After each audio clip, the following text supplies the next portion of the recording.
आज का हमारा लेक्चर है जी great expectations by Charles Dickens. Expectations का मतलब होता है बहुत ज़्यादा तवक्कुआत रखना, बहुत ज़्यादा उम्मीदें रखना किसी चीज़ से।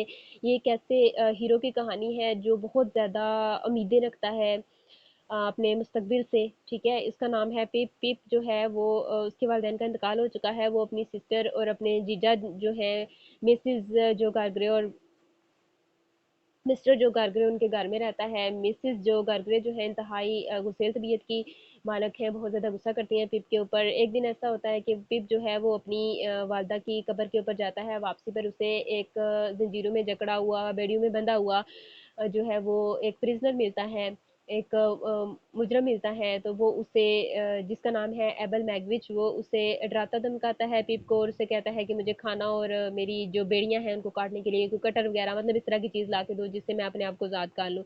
तो वो क्या करता है जी पिप घर आता है, अपनी बहन से छुप के वो खाना चुराता है और एक कटर लेता है और वापस जाके उस कैदी की मदद कर देता है।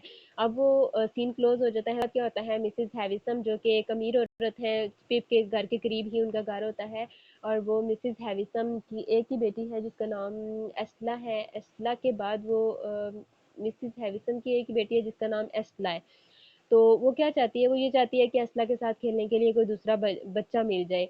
तो मिस्टर पम्बलचुक जो कि पिप के अंकल हैं, वो आके पिप की सिस्टर को ये बताते हैं कि मिसेज़ हैविसन जो कि बहुत अमीर औरत है, उनको बच्चे के साथ खेलने के लिए किसी दूसरे बच्चे की ज़रूरत है और मैं पिप को वहाँ काम लगवा सकता हूँ।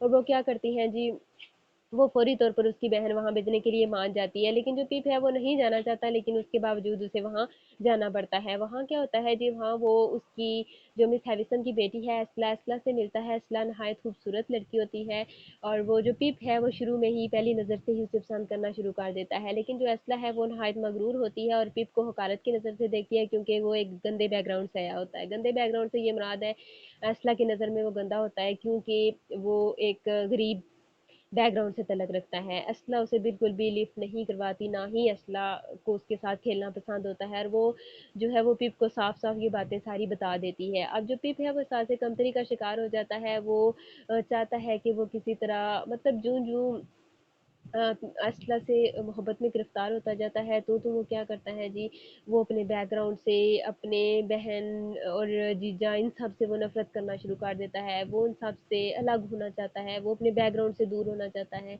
क्योंकि वो ये समझता है कि इस बैकग्राउंड के साथ वो असला के करीब कभी भी नहीं जा सकेगा। इस दौरान क्या होता है जो मिस्टर ऑर्लिक है वो जो के साथ काम करता है, लेकिन वो बज़ाहिरन जो का दोस्त होता है लेकिन अंदर से वो जो से नफ़रत करता है और नफ़रत करने की वज़ह से वो क्या करता है, जो मिसेज़ जो है उनके सर पे डंडा मारता है और उनकी याददाश्त चली जाती है। अब याददाश्त जाने के दौरान वो क्या होता है जी, बिडी जो कि पिप की दोस्त होती है वो मिसेज़ जो पिप की सिस्टर हैं उनका बहुत ख़्याल रखती है, उनकी बहुत ज़्यादा खिदमत करती है। बिडी हकीकत में पिप से मोहब्बत करती है और उससे शादी करना चाहती है, लेकिन पिप को बिडी में कोई दिलचस्पी नहीं होती क्योंकि वो तो एस्ला में दिलचस्पी रखता है। इसमें क्या होता है जी, जब पिप बड़ा होता है, साथ-साथ बड़े होने के साथ-साथ जो है वो क्या मतलब कि उसे अपने बैकग्राउंड से नफ़रत होती जा रही है और इस्लाह से ज़्यादा मोहब्बत होती जा रही है। अब वो ये सोचता है कि वो अपने स्टेटस को किस तरह से बढ़ाए, अपने आप को किस तरह से इस्लाह के बराबर लेके जाए। इस दौरान में मिस्टर जैगर्स जो कि पेशे के लिहाज़ से एक वकील हैं, वो एक गुमनाम आदमी का पैगाम लेकर पिप के पास आते हैं, उसे बताते हैं कि गुमनाम आदमी ये चाहता है कि तुम उसके पैसे के ऊपर पढ़ो-लिखो और एक बड़े आदमी बन जाओ। तो वो पिप जो है वो इस बात से बहुत ज़्यादा खुश हो जाता है क्योंकि वो तो चाहता ये था कि मेरा स्टेटस जो है वो एस्ला के बराबर हो जाए। तो इस तो इसमें क्या होता है जी, वो मैथ्यू पॉकेट के साथ वो लंदन चला जाता है पढ़ाई के लिए और फिर हर्बर्ट पॉकेट उसका बेटा मैथ्यू पॉकेट का बेटा है जिसके साथ वो लंदन में रहता है और लंदन में जाने के बाद वो अपनी शाह-हर्जियाँ शुरू करता रहता है, अपने आप को नवाबी आते वो डालता है, अपने अमीर-अमीर दोस्त बनाता है। इस दौरान जो मिस्टर जो गार्गरे होता है वो उससे मिलने के लिए लंदन में जाता है, लेकिन जब वो फिर ये सोचता है ना कि मेरे दोस्त इसे देखेंगे, वो ये समझेंगे कि मेरा जीजा कितना गरीब है, एक लोहार है, तो वो इस सब की वजह से वो मिस्टर जो के साथ अच्छा सलूक नहीं करता और ना ही उसे कोई प्रोटोकॉल देता है। तो मिस्टर जो है नहायत नाउम्मीद होके वो वापस गाँव आ जाता है। और इसके बाद क्या होता है, जो पिप है वो भी कुछ अरसे के बाद गाँव वापस आता है अपनी बहन के जनाज़े में शिरकत के लिए। और जब वो जनाज़े में शिरकत के लिए आता है तो वो और किसी से इतना ख़ास नहीं मिलता, लेकिन वो मिसेज़ हैविसन से ज़रूर मिलता है, क्योंकि वो ये समझता है, पिप का यही ख़्याल है कि मिसेज़ हैविसन ही वो इंसान है जो उसके ऊपर इस तरह राज़राना तरीके से खर्चा कर रही है उसकी पढ़ाई के ऊपर। अब मिस जो हैविसन है वो इस बात का उन्हें अंदाज़ा है, लेकिन वो क्या करती हैं जी, वो इस बात को ज़ाहिर नहीं करती। अब जो मिस्टर एबल मैग्विच जो प्रिजनर था जिसकी शुरू में पिप ने मदद की थी, वो भी उसको जलावतन मुल्क से काट दिया गया था, लेकिन वो जो है वो छुप छुपा के मुल्क में वापस आता है सिर्फ पिप से मिलने के लिए। जब वो पिप से मिलता है, जब पिप को इस बात का अंदाज़ा होता है कि इस पे खर्चा करने वाली मिस हैविसन नहीं थी, बल्कि क्या था जी, वो कैदी था।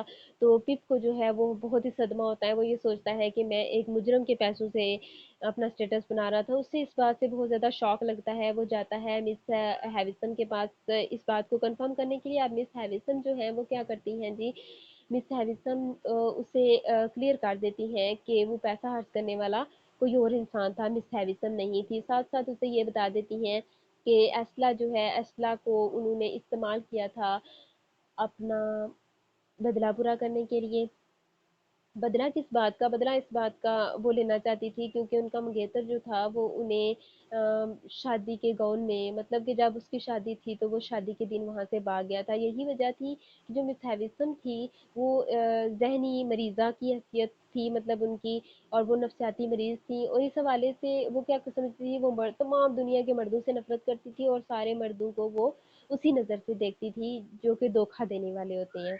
तो वो उसे बताती हैं यही वजह थी कि वो हर टाइम ना वेडिंग गाउन में मलबूस रहती होती थी।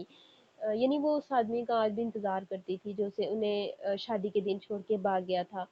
साथ ही वो उसे ये बताती हैं कि जो एस्ला है उसकी शादी बेंटले डंबल जो कि एक अमीर इंसान है उससे हो चुकी है। अब जो पिप है उसे मुकम्मल तौर पर वो टूट जाता है जब उसे इस बात का, इन 3 चीज़ों का उसे पता चलता है। एक उसे ये पता चलता है कि मिस हैविसम वो औरत नहीं थी जिन्होंने उसके ऊपर हत्या किया था। दूसरा उसे ये पता चलता है कि उसे इस्तेमाल किया गया था, और तीसरा उसे ये पता चलता है कि जो एस्ला है उसकी शादी बंटे डंबल से हो चुकी है। अब वो वापस आता है और ये सोचता है कि मैं क्या करूँगा जी, मैं बिडी से शादी कर लूँगा। लेकिन वापसी पर उसे ये पता चलता है कि बिडी और जो आपस में शादी कर चुके होते हैं। बीडी और जो की शादी का सुनने के बाद वो वापस जाता है और सीधा वो मिस्टर जैगर से मिलता है। मिस्टर जैगर से पूछता है कि अगर एस्ला मिस हैरिसन की बेटी नहीं है तो मिस्टर जैगर जो है वो एस्ला को कहाँ से लाकर उसने मिस हैरिसन को दिया था पाने के लिए। तो वो मिस्टर जैगर जो है वो उसे बताता है कि वो मेरे घर में काम करने वाली एक मुलाजमा जिसका नाम मौली था उसकी बेटी थी, और जो एस्ला का बाप था वो वही एबल मैगविच था जो कि पिप को शुरू से मिल रहा है। तो पिप को वो फिर क्या करता है जी, पिप जो है वो मैगविच से मिलता है, उससे बताता है कि इस तरह तुम्हारी बेटी जिंदा है और खुश है। तो मिस्टर मैगविच जो है वो बहुत ज़्यादा खुश हो जाता है ये जान के कि उसकी बेटी जिंदा है, लेकिन मिस्टर मैगविच को दोबारा से पुलिस पकड़ लेती है। फिर क्या होता है, फिर वो 11 साल के बाद मिर्चेंट बनने के लिए वो बैरून मुल्क जाता है, और 11 साल के बाद जब वो वापस आता है कि वो क्या सीन देखता है कि जो और जो विधि है उनके पास बिल्कुल कार्बन कॉपी पीप की शक्ल का ही एक बच्चा होता है, और वो बच्चा जो है वो भागता हुआ एस्ला की तरफ जाता है, और वो ये हैरान होता है कि एस्ला इस बैकग्राउंड में कैसे। तो उसे पता चलता है कि जो बेंटले डंबल था वो एक जालिम इंसान था, एस्ला को मारता पीटता भी था, और वो घोड़े से गिरकर उसका इंतकाल हो गया था। अब एस्ला उसके करीब आती है, उससे पूछती है कि क्या तुम अब भी मुझसे मोहब्बत करते हो। तो इस नावल की हैप्पी एंडिंग होती है, और एस्ला और जो पीप हैं वो हाथ पकड़ के बाग में चलना शुरू कर देते हैं। लेकिन कहा जाता है कि but there is no use of flowers when spring is over, कि फूलों का कोई भी इस्तेमाल नहीं होता जब मौसम बहार ही गुजर गया। तो मकसद इसका ये है कि आप देखिए इंसान की तवक्कुआत इतनी बढ़ जाती हैं कि इंसान उनके पीछे भागना शुरू कर देता है, और वो भागते भागते भागते भागते अपनी उम्र का जो हसीन तरीन हिस्सा होता है वो ज़ाया कर देता है। और अब एस्ला और पीप आपस में मिल तो जाते हैं, लेकिन उनके मिलने का कोई भी फ़ायदा नहीं होता, क्योंकि वो अधेड़ उम्र में दाखिल हो चुके होते हैं, वो मेच्योरिटी में दाखिल हो चुके होते हैं। तो अब वो अपनी ज़िंदगी को, अपने मोहब्बत को उस तरह से एंजॉय नहीं कर सकते जिस तरह से वो पहले कर सकते थे।